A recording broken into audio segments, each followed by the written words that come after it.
Assalamualaikum warahmatullahi wabarakatuh. Kita berjumpa kembali pada kuliah kedua mikrobiologi makanan. Kali ini kita akan membahas tentang pertumbuhan mikroba di dalam makanan. Pada segmen yang pertama ini, kita akan melihat bagaimana mikroba tumbuh di dalam makanan dan berinteraksi satu dengan yang lainnya.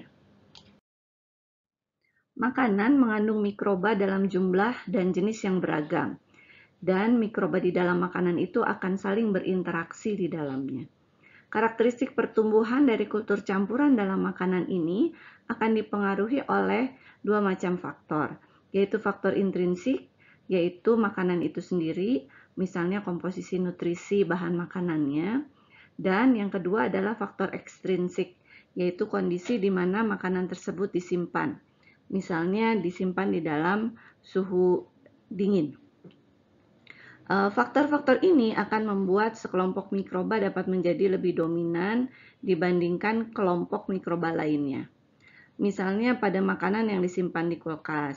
Jika awalnya makanan tersebut didominasi oleh mikroba yang memiliki suhu pertumbuhan sekitar suhu kamar, maka setelah beberapa minggu disimpan di kulkas, populasi yang mampu tumbuh pada suhu 4 derajat atau pada suhu refrigerator itu akan tumbuh lebih banyak dan menjadi predominan.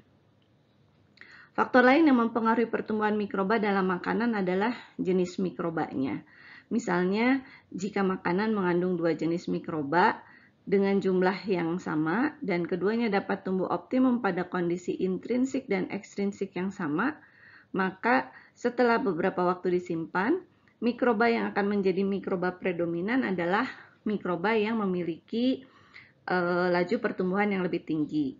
Nah, oleh karena itu biasanya yang laju pertumbuhannya lebih tinggi itu kan biasanya bakteri ya, dibandingkan mikroba-mikroba yang lain. Sehingga biasanya kerusakan oleh bakteri itu cukup tinggi. Kerusakan makanan oleh bakteri ya cukup tinggi. Nah, pemahaman tentang pertumbuhan mikroba dalam makanan akan sangat penting bagi kita untuk bisa mengontrol pertumbuhan mikroba maupun juga membantu kita dalam membuat makanan fermentasi yang lebih baik.